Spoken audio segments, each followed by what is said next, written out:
to the cloud. Boom, bam, we're in. All right, guys, top of the morning. Happy Wednesday. Super, super excited. Got tons of stuff to talk to you guys about.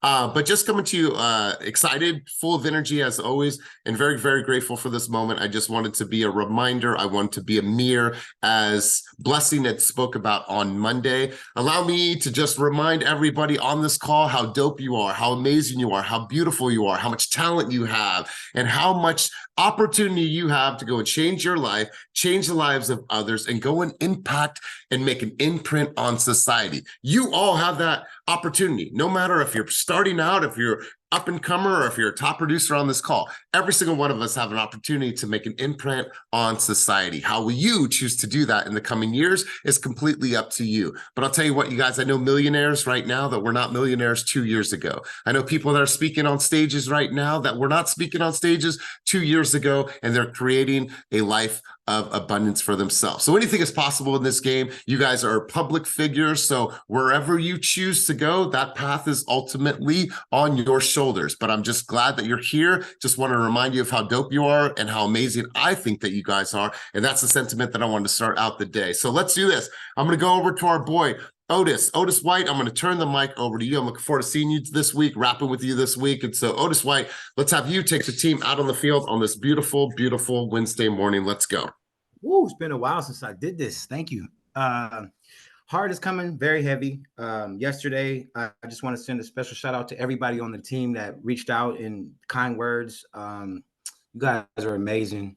Even the fact that we come here and we see each other on the Zooms, you guys make it so intense. Like we're really like blood family, checking in no matter what time of the day. So from the bottom of my heart, I just want to say thank you to those. Yesterday, my cousin's murderer walked away scot-free. So big loss for the family. So one of my things is letting it come in and letting it go out, because I built myself too far from where I am today, from where I was 10 years ago, 10 minutes ago, 10 months ago. So I say it is get over the hump Wednesday. And for someone who's been on the team long enough and seen me go through countless losses, the only way to keep going forward is to just keep going left over right every day. So we are in the middle of the week. Testament to know how negative it could be. There's always a positive in something.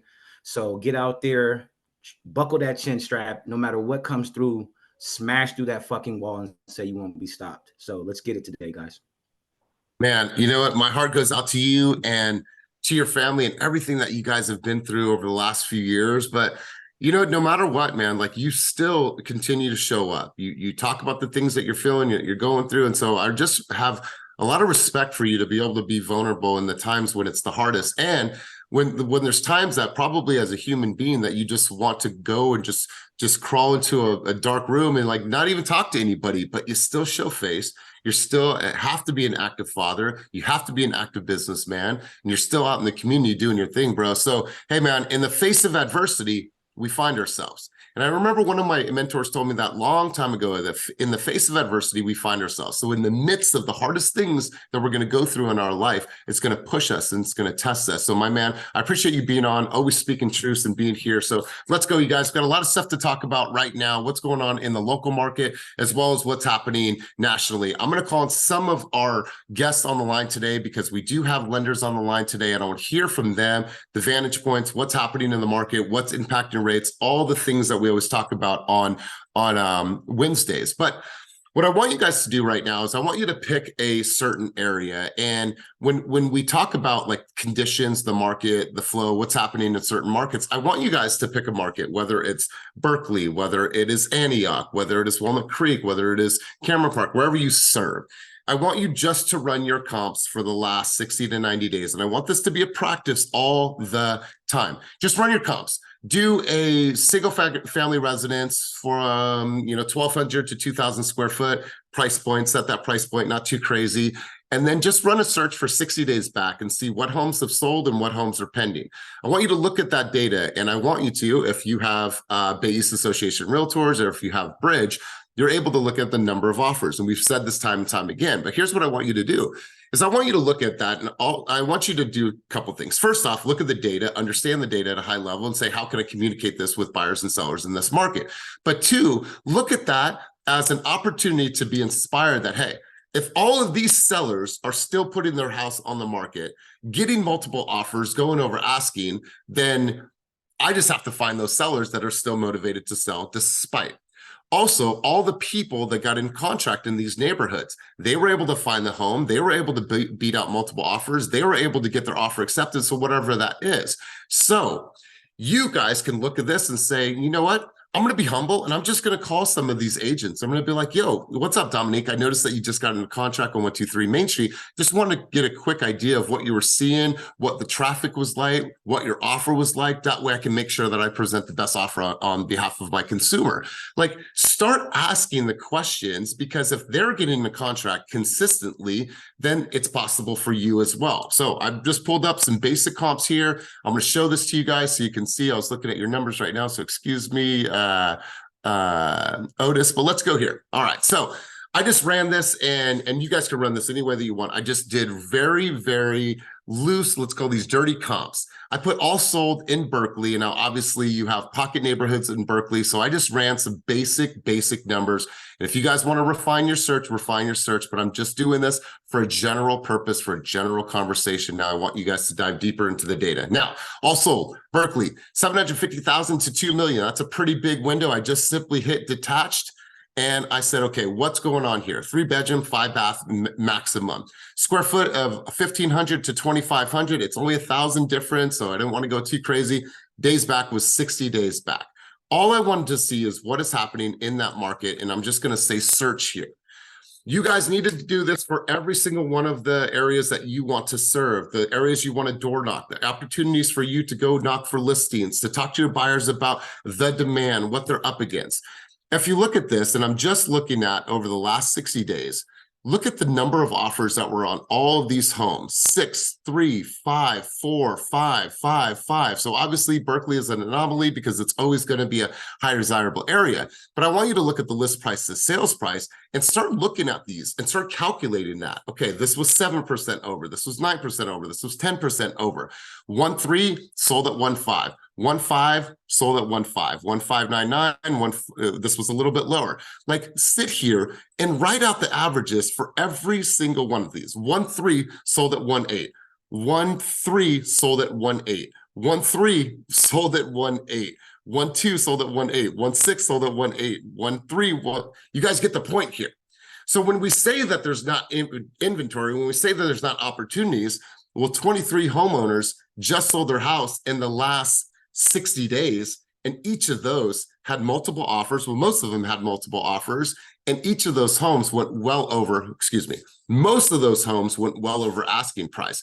So I would pick a neighborhood. And if you're thinking about, man, I just want to run a full sprint for the next 30 days, the next 60 days to make sure I have tremendous amounts of momentum, guess what? I'm dusting off my shoes and I'm going door knocking in these neighborhoods. This is where you find the biggest opportunities, and to share with them something that is super valuable. There might be somebody that lives in this Berkeley neighborhood, right off of Hopkins, right off of Hearst, right off of Fifth, that's been living there for the last 40 years and is not in the trenches like each of you are. So here you are as a beacon. And here you are as a pinnacle of support and advocacy, right? Because that's what we stand on, a pillar of advocacy and education. And all I want to do, Otis, is I want to share with you what is actually happening in your neighborhood. Knowing that it's such a high demand and a high desirable area, which it will always be because it's Berkeley, have you ever considered over the last 2 years of putting your house on the market? Good, bad, or indifferent. I just want to have that conversation with people. So I want you guys to do a study right now and do this every single Wednesday. Because when you're thinking about, oh man, it's tough, it's the market, it's not the market. The people that find the opportunities just like this are the people that are going to always win. So this is simple. Each of you guys can do this. Choose Hayward, choose Concord, choose Walnut Creek, wherever you serve, and then say, okay, I have an opportunity. I'm going to go create a quick flyer and I'm just going to hit the pavement. Who wants to go with me? I'm going to go out and knock on some doors. I'm going to book for some appointments. That's it. When you go door knocking, 3 things are going to happen. You're going to collect data that you can put in your CRM that you could use for future opportunities. You're going to get an opportunity to speak to them about a listing appointment. Or option 3 is that you're going to talk to them about how to leverage the mass amounts of equity that they've built in their home. right? Some people are going to say fuck off. Some people are going to say leave. That's okay, because that's what we're doing, is we're just getting closer and closer to the yes. So the reason why I like Wednesdays the most, not the most, excuse me, the reasons why I really like Wednesdays is because I think that it gives us an opportunity to think about this more tactfully, right? You guys all have the skill, you all have the ability, but I want you to think tactfully, how can I go about this and find the opportunities? I don't know about you guys, but if I was a seller and I saw that my house just sold for $300,000 over asking price, I probably would be open to just hearing the conversation. When Dominique knocked on my door, how she opened that conversation would be super important. And I think I would want to get involved in that conversation. So the point is today, challenge for each of you on this call: run your comps, find a neighborhood, single family residence, or run your comps for condos, townhouses, and then see what the data is telling you. Once again, if you don't have the number of offers field on there, go to customize, go to fields, and add that so you can always see the number of offers. Because out of 23 offers, if I'm looking at this side here, number of offers, there's over 60 offers on just 23 homes. So that means there's probably about 40 other families that are heartbroken that they can't live in this area. So what there is there's still high demand. I want to share that with you guys. Thoughts, insight, contribution. Is anybody else running stuff like this that is showing to be super effective in your guys' market? Anybody want to share? I know Dominique is probably doing stuff like this. This is her lane. This is her zone of genius. Let's go to you, Dominique. Contributions, thoughts on the conversation thus far. I had a lead for a condo in Jack London. And so I ran, he's kind of on the fence because he bought when interest rates were low. So obviously he bought when prices were higher. But now that he's in a market where obviously prices aren't driving as high, he is concerned about it and he wanted numbers. So I told him I would draw something up for him and present it in high note. And so his condo is at the bond, and it's built in 2009. So he has a corner unit. It's probably one of the biggest units. It's a 2-2, almost 1,300 square feet. And obviously it has a lot of newer finishes to it. And so running the numbers, I've seen that not too many have sold that is his quality of a unit. So there's a lot of units in here that have sold under $1 million, and he bought his for $1,080,000. And literally in Jack London, there was not enough comps to run. And so I had to go out into the lake area, because the lake area also has buildings that have kind of like the penthouse style condos. So I had to go across that area. But for me, that's a comparable area, because Jack London and the lake, it's kind of like the busier kind of who's going to buy in those areas, right? And so we're looking at people who don't mind condo living. And so I thought it was a comparable market.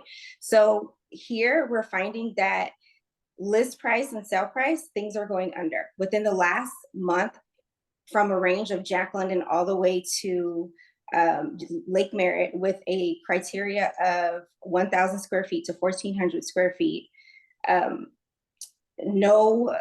1999 on up, there have only been 11 sales of condos. And we're looking at, when I have the offers here, like you were talking about, 1 to 2 offers. That's it. And they're running, and their average days on the market is 71 days on the market average, and the median is 40. And so the numbers that I'm giving him are showing him like, hey, so we only have 2 comparables. One is at the lakeside by the Merritt, and one is in your unit that sold less than a year ago. And that one, that is a model match to his home, sold for 149,000, and he bought for 180. So as if we're looking at that, he can get 149, so he'll have to lose from when he bought it. But if we go to Lakeside, there's one very comparable to his that is very close in size that sold for $1,089,000. So if we can use those two as a foundational comps when we put it on the market, then we can possibly get him to break even at 180. So it just kind of depends on, we get that right buyer, and if they'll come and think that the one at Lakeside is comparable to his. So we have only 2 that we're working with from the beginning of this year till now. So we are also looking at, even though there is very low inventory in condo selling, we are still looking at about 66 days on the market. So I'm telling him that now he has to understand we're not going to, probably not going to have a 7 to 14 days on the market before you go pending. We're probably going to look at maybe 66 days. Not saying that's guaranteed we can sell it faster. That's the goal. The goal is to sell it faster and sell it for as much as we can for him, but also laying out the foundation like, hey, this is how long it's taking for these condos to sell, and most of them are selling below list price. Beautiful. And let me ask you this question. If you were to craft a message to flip this and talk about this to a potential buyer, right? Say I'm a buyer, I'm looking in Jack London, I'm looking at One Lakeside. Like, how do you flip the script for a buyer? And like, what would the marketing be if you were working with a buyer right now, and like, give me some hope that I might be able to find a deal if I'm looking for a condo in Jack London? How do you flip the script on this? Yeah, so the flip for the buyer would be that homes are sitting longer, condos are sitting longer now. And when we're looking at the numbers, we're looking at the list price, we're looking at homes selling below list price. So we can get in 10 to 15,000 under. That's how pretty much how low they're going. And so the flip side would be, it's listed at this, but let's try to get aggressive and come in lower so that, you know, and so it's just looking out for them, basically saying like, hey, I'm not going to get you to go up in price if that's not what the market is doing. I'm here to show you that you can get in lower than that. Beautiful. I love it. Absolutely love it. Demian, you raise your hand on the conversation as well, Big Dog. Let's hear from you, and appreciate everyone's hands going up. Let's get them up. Let's get you guys in the queue. I want your information. I want your context based on the markets that you serve, because this is how we all grow in the collective. Demian Bledsoe, let's go to you. I just wanted to say I love how she's using relevant information to set expectations with her seller, because that is going on in the condo market out here, and it is hard to find comps. And I used to work in the Ellington at that brokerage over there, and so I've seen how that condo market has been doing, and it has been tough to get those condos sold. So her setting that expectations that, hey, it might take us 66 days on the market, and you may not even get what you paid for this condo. But that's, again, setting that expectation rather than going into it with old information like, yeah, put it on the market, you'll get 10 offers, without knowing the data that would set you up for failure, or losing the listing somewhere along the way. So I love that she actually did the research to take to the seller and set that expectation. Yeah, absolutely love that. And we hear a lot about this, is just really getting in front of the conversation. I think the strongest listing agents in the game right now are the ones that are just super, super real from the get. Like, hey, Tom, that's a very unrealistic approach. And if that's the approach that you want to go with, I'm probably not the best person for you. So let me share with you the reality of the market, and we should make decisions based on what the market's doing, not your opinion on how you feel about the home or what you feel that you can get for the house. Like, a listing agent needs to have that powerful conversation, take control, and say, hey, we have to make decisions based on the market, not how it feels because you've lived in this home for 25 years and there's an emotional attachment. We have to make sure that everything is set early, so it never comes up down the road and like, oh, well, you didn't no, that was part of our initial consultation. So to me, a really good point. Let's go Otis White, and then who else has some thoughts, contributions, talk about your market that you're serving, comps that you've run, nuances, patterns, so on and so forth. So let's go O-Dog. I love Dominique's approach. She's very smart. She always knows how to hit an angle and go with it. Right now, I know we're in the fall, but having that summer skill set, you know what I mean? That's what's going to make you get into a deal or get you that listing. Having the information and knowing your market. For me, I serve a couple of different markets, so I can't have the same approach with every different client. It's going to be a different approach. Out here in Solano County, you're going to see things just naturally be on the market for a little bit longer.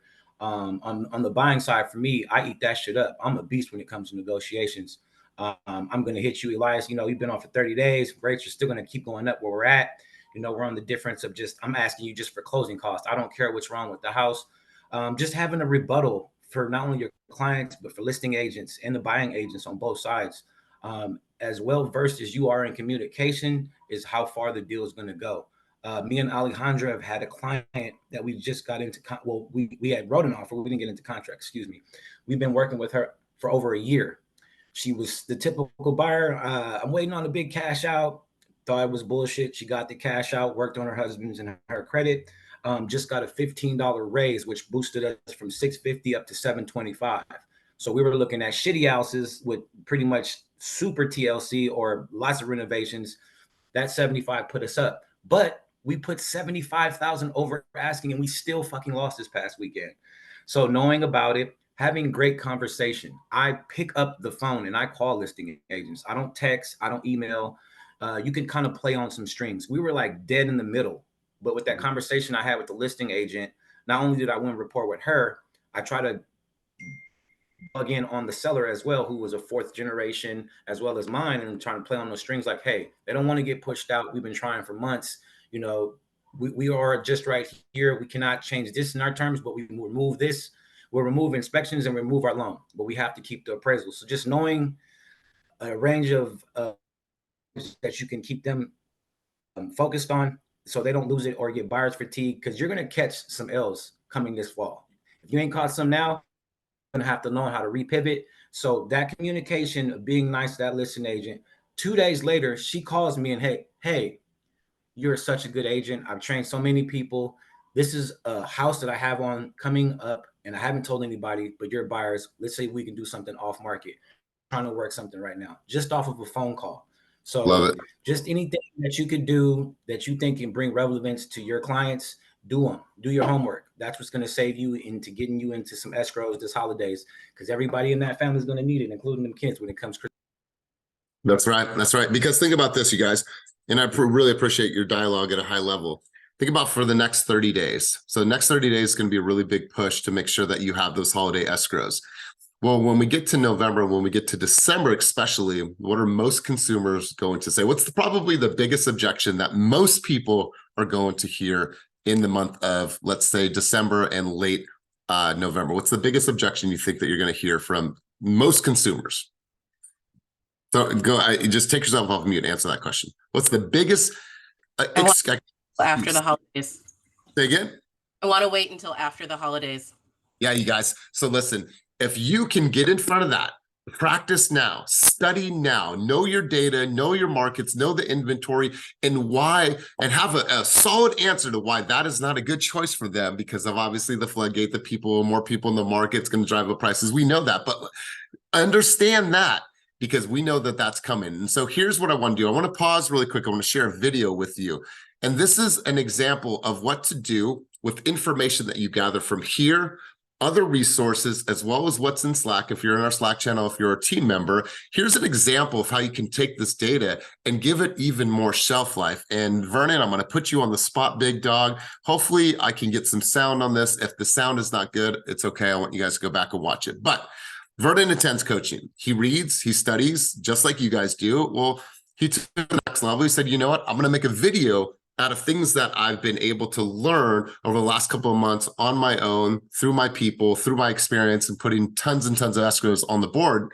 And this was a very strong talk that I want to share. If the audio is not good, we'll move on, but I'm going to hopefully get some audio on this. So let's go to me, and I'm looking at you. If there is quality audio, just give me a thumbs up. Can you do that for me? All right, cool. Let's go here. Of the home buyers in 2023 have been first-time home buyers. Let that settle. In today's trend, interest rates, so forth, I find that to be a very interesting number. In comparison, in 2021, only 37% of the home buyers were first-time home buyers. Let's break that down. How could the percentage of first-time home buyers in 2021 be substantially lower than the percentage of first-time home buyers in 2023 when the rate today is almost twice as much as it was in 2021? In 2021, when the rate was 3 or 4%, it was a seller's market. Properties were receiving multiple offers, oftentimes. All right, I'm going to pause it there. So based on what you heard from the video, we don't have to go through the whole entire video. I want you guys to go to his Instagram, watch that video. But based on some of the things that he was saying, what do you guys hear? Like, was it his flow? What is his cadence? Does he sound like he has his shit together and he understands the market? Like, what did you guys hear from what he said in that video, just in that short little clip? Who wants to share? And if you guys don't raise your hands, I'm just going to start calling on you. Chris, what did you hear? Kevin Magno, what did you hear? Jessica Alfaro, what did you hear? Just that short little clip from that video. Blessing, let's go to you next. Chris B, let's go to you. All right, Chris B, you're muted. Let's go to Kevin Magna. Kevin Magna, what were some things that you heard that you say, wow, I could actually put that into a dope video? He was calm. He was confident. He spoke factually. He gave, he sounded like he had experience, and through the data that he was conveying, and that all came through in that 30 seconds. Yeah. For sure. And Jessica, how about for you? What were some thoughts on that video, and like how would you feel like if you were a consumer watching that? I would feel confident working with him for him to show the statistics on first-time home buyers when the rates were low versus today and that they're higher. That to me, I was like, wow, like I didn't even know that because I'm new, so I'm still learning how to read the market and things like that. So I would definitely have chosen him to work with just based off of those statistics. And yeah, and like Kevin said, he came off completely confident. He was calm. He seemed like he knew what he was talking about, and he does this diligently to put out there for everyone to know. So I enjoyed it.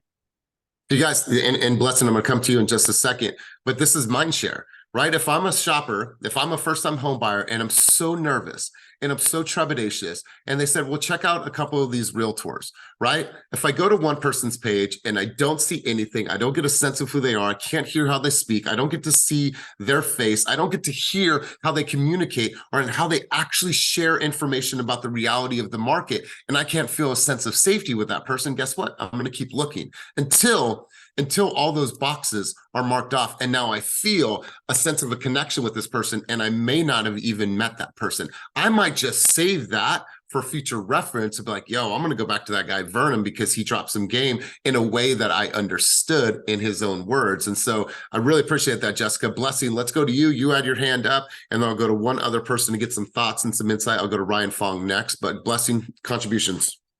I really enjoyed the fact that he addressed the fear of interest rates being high straight on. It's like, how is it possible that this many first-time home buyers are able to buy when the rates are twice as much? And giving, like, just addressing that head on removes the objection, and then giving the detail and the facts to support why it was a seller's market. That's just information and like just straightforward honesty that builds the credibility. It was very easy to listen to. I remember watching the video just thinking like, this is a really, really good video that I need to save and put in my own queue too. And so there you go. And you guys, listen, each of you can rip off and duplicate that video, right? Allow that to be a template for you to go be like, you know what, I can do that, because the people that follow Vernon are going to be vastly different from the people that follow you. That's what we do. We share, we contribute, we jack ideas, and it's okay because it edifies the person that was the author of that video in the first place. So I want to ask you, Vernon, what were some of the sources? What were some of the ways that you put that together? And how did you collectively put all that together and shoot that in less than a minute and 30 seconds?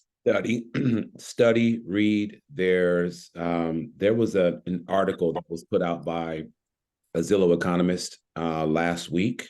And so I read that intently, participates in these coaching calls to take notes on little snippets that really resonate with me, and went to the booth, man, and composed and spoke to it from my space and how I communicate, just articulating the data, right? So it's just research, taking the time to read, study, listen, inquire, notate, and then regurgitate. It's a simple formula. Beautiful, beautiful. Job well done. Like, that was a really, really good video. I always give credit where credit's due. And I'm going to go into here really quick. I want to show you guys a couple of things that I pulled up for you guys so you guys can go and, have some talking points. So here's an article. This is a Zillow article. It's a good reference point. So I'm going to copy this link.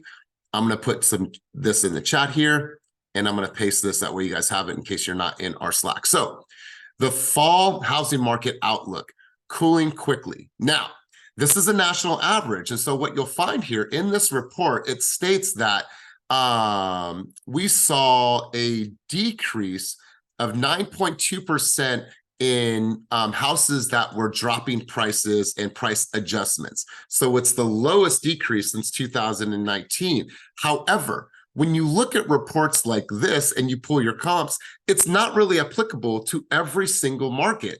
The great thing about this is for generality purposes, but then you take them in and say, okay, what's actually happening in the local market? How does this impact us in the Bay Area, which is a microclimate unlike any other markets in the country, similar to maybe Manhattan or Los Angeles? And so you take information like this and say, how can I decipher this? Because once again, it is not the consumer's responsibility to decipher the information. Let me say that again. It is not the consumer's responsibility to decipher the fucking code that so many people have put out there about the real estate market. It's your responsibility to articulate it in a way that a fifth grader can understand the information. Because every single person on this call saw that video and be like, I can relate to that. It was very easy to understand. So don't create videos or content in context that makes a consumer need to decipher. Communicate it and convey it in a way that is very, very easy to understand. Use these as reference points. Understand what's happening by reading on a very, very high level every single day, and then say, can I turn this into a video? Can I do some screen grabs? Can I put this to the editors and have them create a really, really dope reel? Because Vernon, you sent this to the Shredditors, right? Or did you do that on your own? You sent it to the Shredditors. Perfect. Job well done. Job well done. So you guys, tons of things to talk about. I also want to share a couple things that came to mind the other day when I was talking to Jessica Hernandez. So Jessica Hernandez wants to become known as the Richmond Realtor. And so I had a question the other day. I said, what's going on with the Hilltop Mall, right? If you guys are from the area, you guys know that space has now been vacant for a while. They're closing things down. Malls are going to be a thing of the past in the next 5 to 10 years, unless they're luxury malls. That's just my prediction. But here's how the East Bay Mall could be converted into housing and research space. If you read this article, there are so many great things that could be done with this property, that are being projected to be done with this property. The economic impact, the housing, the job opportunities that can be created as a result of the potential development that's going to go on the Hilltop Mall. This article right here can be a game changer in your next video, right? So I'm going to drop this link down below, once again, for inspiration for you guys to do something with this. The idea is to do what Vernon did. Take the information, read the information, and decide, how can I put this into just a really, really good video? So Jessica, I sent this to her this morning, has so much great information about what's actually planned there. And whether or not it comes to fruition, it's actually just a good conversation and allows people to know that she is the Richmond expert, or you are the Bay Area expert. So it allows you to speak from a place of confidence, advocacy, and education, and that in itself will set you apart from most people in this business. Questions, thoughts, any additional dialogue or insights on the conversation thus far? Damian, let's go to you, big dog. Oh, no, just right quick. I wanted to remind you guys, if you go to the Oakland office to make content in the fast booth, please remember to check the audio. Made 4 videos in the past 2 days, and I had no sound when I went back and listened to them last night. So I got to go back and redo them today. Just make sure you don't hit the top of the mic. I guess that turns off the sound. Just wanted to relay that. Yeah, dude, thank you so much for the, if the mic is not glowing red, it is off. And sometimes it's just literally, it's that. I've done that before too. And I'm like, ooh, that was fire. That I downloaded to my phone. I'm like, oh my God, what did I actually say? So Damian, I appreciate that. So before I get to our lenders, I'm going to turn it over to you guys in a minute. I want to go over one more thing real with you, food for thought, context. And just want to fill your guys' cup this morning. So thoughts for dialogue and contributions for the month of October, and how you can create content that's going to stand out. I was reading this BAM article, and I'll drop this article as well in the chat down below, so you guys have another reference point, so there's never any excuses. Boom, bam, we're here. Cool. All right, so some really, really cool thoughts for what to create videos about this time of year. Really good article. Go back and watch it. Creepy finds at showings and inspections. Some of you guys are obviously showing very historic homes in the Bay Area. I don't know about you, but I've come across some crazy shit in basements. when you go into the house with an inspector, you're going to see some weird shit. You're going to see some old porcelain dolls that are all set up in a weird way. You're like, who did this? You're going to go into a back shed and you're going to open the door and it's going to have this weird smell. And there's going to be like old, like work, equipment that was there since the 50s. You're going to see some weird shit. So creepy finds and at showings and inspections. I think that this is really, really good content. So when you're out there for the month of October, hey guys, I want to share with you the creepy finds at my recent showing on 123 Main Street. Let's go take a look, right? Like do that, the clowns, the stuff like that you guys are seeing. I think that stuff is really, really good. Halloween decoration tour. What I love about my neighborhood in River Islands is the neighbors go all out. So I would do a nighttime tour and take them through all of the spooky neighborhoods, show them the best houses in your neighborhood, like who's decorating, what are they doing, how big they're going, how small they're going, what are they actually doing with their front yards? Does it look like a Disney movie? Like, do they have projectors? Like I would go all out on this because that's really fun content. And I really like this one. Decorations, good or bad for listings. Is this serving your sellers right now to keep their decorations up or fully decorate their house during the time that they're thinking about listing their house? What's your thoughts? What's your opinion? Right? I think that's good for conversation. Halloween related events. You guys, we've been talking about this a lot. Film a reel covering the events that are going on in your market. Pumpkin patches, haunted houses, Halloween parties. Where's the haunted mansions? Where's the haunted hotels? Where's the haunted hospitals? Where's the haunted whatever? Right? Like do this spooky, haunted themed month because that gives you so much opportunity to create great content. So I don't need to go into all the details of this article. I just dropped it. The point is take one, take two, and go out there and create some really, really cool content because it is Halloween month. And now we have an excuse to go create content that's just going to get more and more eyes on us. So let's do this. I want to go and I want to hear from some of our lenders. I want to hear what you feel, what you're seeing, what's the state of the market. Let's just hear from you guys. Ashley, I'd love to hear from you. Catalina, I'd like to hear from you next. So Ashley, what's good in the neighborhood? Talk to me about what you're seeing, patterns, nuances, first-time home buyers, all of it. Give us the dirt about what you're seeing in the market currently. Let's go. Good morning. First off, I want to say that report you showed blew my mind because I'm looking at all national level statistics and Berkeley is in stark contrast. Just like you said, it's a micro market of everything. So if you're looking on the listing side, obviously you're going to want to go into those ones and just be intentional about that. I love that. It blew my mind. On the national level, this week has all been about jobs. All the drama in interest rates is about jobs. So can I share my screen really quick? Yeah, let me give you share screen rights. Boom. Oh, sorry. Hold on, one more click. You are on. All right. So and by the way, you guys, I love when someone asks me, can I share my screen? I just want to let you guys know if you ever want to let me share my screen all day long. Let's go. Awesome. Okay. So yesterday in just smaller terms, the market freaked out yesterday. There was a report that came out called the JOLTS report that job openings showed up at 9.61 million and it was at 8.9 million. And so everyone freaked out and said, oh my gosh, I'll show you this one. Can you see the market right here? Yep. Okay, red is bad for interest rates. And yesterday everyone went, oh my gosh, the Fed's going to keep raising rates. Look, there's a bunch of job openings and it popped, interest rates popped up. And then today, another report came out and it basically said it's the ADP report and it tracks payroll. So they were expecting last month is 180,000 jobs created. It was only 89,000 jobs created when they tracked it for September. So then today we're getting a little pop back in the right direction for interest rates, which is good. This is not as important as the report that's going to come out on Friday, which which is the big one that the Fed looks at.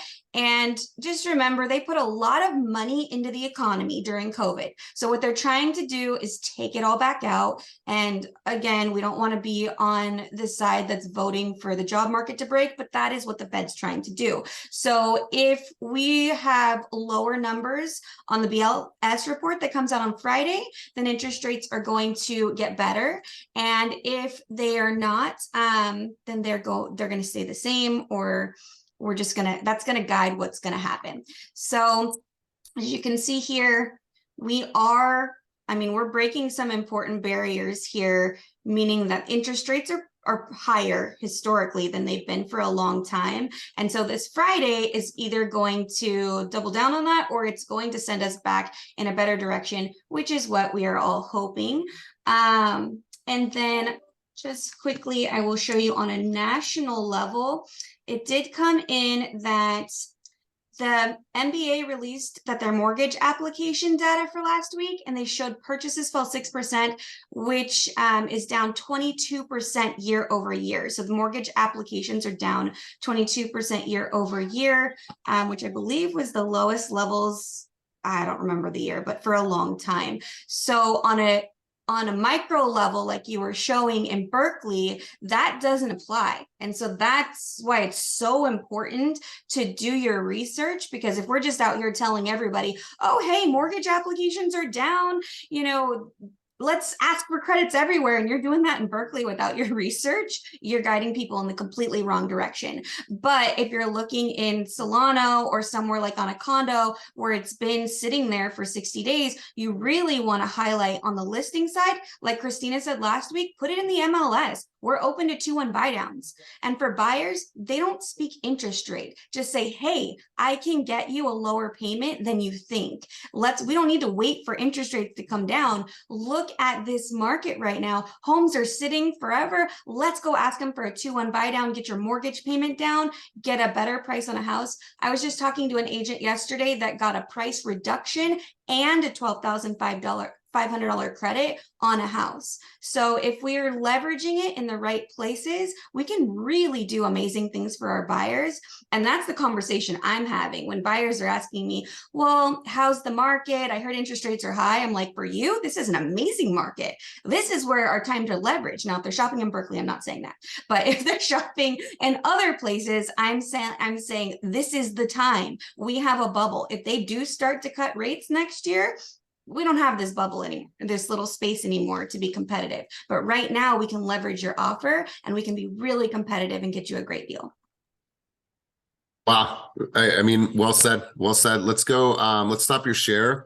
I love this. And I know some of the stuff is proprietary. You're not able to share it because it's lender information, but any reports that you can drop, please do so. Artie, you had your hand up, bro. What was your thoughts? I had a question for Marie. I historically, I've been in this business long enough to see that as banks are not getting these applications, they become more and more creative to try to boost that business back up, right? Do you see more creative financings coming available, or do you have anything on the horizon that we could maybe sound smart to our clients and say, hey, this is what's coming in terms of products out there? There's a lot of things like a 2-1 buy down that we do. There's another thing through the Golden State Financial Authority that right now, if you can get credits, is amazing for people that don't necessarily have down payments. You can get up to 5% depending on the day. So then the lender can charge up to 2%. So now you have your down payment figured out for, right? You got the 3% for the down payment. Then you negotiate seller credits in this market, which doesn't always work. You can end up 100% out of pocket with the GSFA program, Golden State Financial Authority. So that's something that right now will work that might not work in a month or two from now. We just don't know. Awesome. Appreciate that. Thank you. Catalina, would love to hear your vantage point. I know that you just did a session yesterday in our Stockton office. I heard great things about it, but yeah, kind of give us an overview about what you're seeing, some insights, some knowledge about the market and conditions, so on and so forth. So I'd love to hear your expertise on this conversation. Thank you. Yeah. I'm having fun with this market. I kind of look at things in a whole different way. I could care less what the market is doing or what the rates are doing. About 3 months ago, I decided I'm just going to go back to basics. call it my database, working on a few different projects. And so having fun making those calls, you know, to my database, I was actually able to refer 3 listings and, you know, doing those calls. So I don't discuss rates with the clients for the most part unless they ask about it. But what I'm finding is that a true first-time home buyer, they don't know anything about the market, right? I mean, someone that is fresh, that was just referred, they don't know. Now, someone that is in the pipeline and we quoted like 6.25, they're having a hard time digesting the nut. The rates are like, you know, 7.5 or whatever. So yeah, I hardly ever go there unless they ask. For the most part, I think first-time home buyers are just trying to get into the market. And we do present different options as far as like the financing, again, depending on what market they're looking to buy, you know, how much of a down payment they have, credit scores and all that, right? So giving them options and so that they understand, you know, the different programs and why one is a better fit than the other one. So yeah, just going back to basics, I'm having fun with it. I just, you know, I try to stay away from the noise, period. Yeah. You know, yeah. Staying away from the noise. I absolutely love this. I heard John Cheplack say this last week. He said, everyone's been talking about back to the basics, right? I think that we've heard that quite a bit in this last year. I remember in the year of pandemic, it was pivot, right? It was let's pivot the way that we're doing business. In 2021, it was, you know, all guns a-blazing. Let's just go out there and make a ton amount of money. Last year, 2022, I think that it became the year that we dived back into our skill sets. We became better negotiators when negotiations wasn't really part of the conversation in 2021 because it was really easier to get people in a contract. Well, then our negotiation skills had to be heightened. We had to improve our skill sets. And then you hear this now this year is back to the basics. So John Cheplack had a question for everybody, and I thought it was a really powerful question. He said, ask yourself this, what took you away from the basics in the first place? Right? Like if you know that the fundamentals and the basics are the things that have always helped you, and that's the foundation of your business, then what allowed you to deter from the basics, right? And I want that to be a message for everybody as we go forward. What are the basics in this business? Make your calls, follow up appropriately, do open houses, knock on the doors, market yourself effectively, be consistent. Those are the basic things. But what happens is that there's all these other shiny things to get involved with. There's all these different lead sources. There's all these things that distract us from the things that fundamentally have worked since the beginning of time in this business. So allow yourself to identify, well, what allowed me to get away from the basics of the things that I know if I do those effectively every single day, I'll probably have more conversations and get more leads. And if I get more leads, then what's going to happen? I'm going to obviously heighten my opportunity to get people in contract. So ask yourself, whatever took you from the basics. If you've been in this game 20 years, 10 years, 5 years, 2 years, I don't care. The basics are always going to be the foundation of us building in this business. And so, Catalina, I really, really resonate with that message. So, Ashley, thank you, Catalina. 2 different vantage points, 2 different sides of the coin. That's why I really love these sessions. So let's do this. I'm going to go around the room. I'm going to call in a couple people. I'm going to see if I can pull. Oh, sorry, Artie, was that a new hand, bro? Or was that an old hand? Old hand. Sorry. Okay, cool. Let's lower that hand. Thank you. So let's go over to, I'm going to go to Lovepreet. Lovepreet, are you on? And Johnny Tran, I want to hear from you, and Jessica Hernandez. I'm going to ask each of you for a key takeaway. Johnny, Lovepreet, or Jessica Hernandez. Could one of you take yourselves off of mute? Going once, going twice, going 3 times. Hey, if you guys are going to be here, that's important. If you guys get called on this call, that you guys answer. Let's go, Lovepreet. My voice is completely gone. Okay, Lovepreet, we're going to pass on you. I love you. Get yourself some throat coat and relax and take care of yourself. Thank you. Sorry, guys. It's all good. It's all good. Who was that? Me, Jessica Hernandez. I just Jessica, can you throw right now? Okay. All right. Let's hear from you. Key takeaways from our time together. Okay. Key takeaways, running comps, because today I am actually meeting with Marcelina and I've been running comps in the morning. So we're planning on going door knocking. Maybe sometime next week. I'm not entirely sure, but that was one key takeaway. Okay, here's the thing, two things. Be entirely sure. When you set to say, I'm gonna go and knock on doors, just put it on your calendar. Say Thursday, we're going to go knock on doors from this time to this time. It creates pressure, creates tension, and it's going to force you to be prepared for that day. So don't say that you're going to do things. Schedule that thing, and then you just work backwards and you'll figure it out. Also, I dropped that information about the Richmond Mall on the Hilltop Mall. You probably saw that. Hopefully you were watching earlier. And then I put that article in a DM to you earlier. So I'm looking forward to see what you create from that. Okay, awesome. Thank you. All right, cool. Let's go to I think I saw Jeff, and I'll go Ryan Fong, Ophelia, and then Ashley. Jeff, what was your key thoughts or contributions or takeaway? Yeah, hey everybody. I don't know. Again, I love the Wednesdays. I mean, I love all the days when you do this, but I love the Wednesdays when everybody's kind of participating and providing different information. And it's just eye-opening. Ashley had already pointed it out, but that information on Berkeley, just in terms of the micro, how every market is different, and you can have those micro markets. It's just it's amazing, that type of thing. The content from Vernon, and I was thinking of Marcelina, who was in Richmond and is getting together with Jessica. It sounds like just those types of opportunities. And then Catalina's piece, of course, just getting back to basics. I mean, to your point, we talk about it a lot, but we always need those reminders. And I'm constantly reminding myself, constantly reminding my team, look, just one foot in front of the other, do the things that stretch yourself a little bit, get a little uncomfortable, and, we'll all get to the other side of this. You just got to, keep your head down, keep doing your thing. Yeah, I love it. Stop trying to run trick plays, you guys, right? Stop trying to run the trick plays. Just get back to your West Coast offense. Right? I run 5 plays. This is how we do it. We got trick plays? No, I'll go back and watch Remember the Titans. Oh, well, we have these trick plays. No, I run a very, very lean offense. These are the plays that we run. We run over and over and over again, and we're all about perfection. It served them pretty well. Ryan Fong, let's hear from you. Key takeaways from our time together, then Ophelia, and then Ashley will close this out.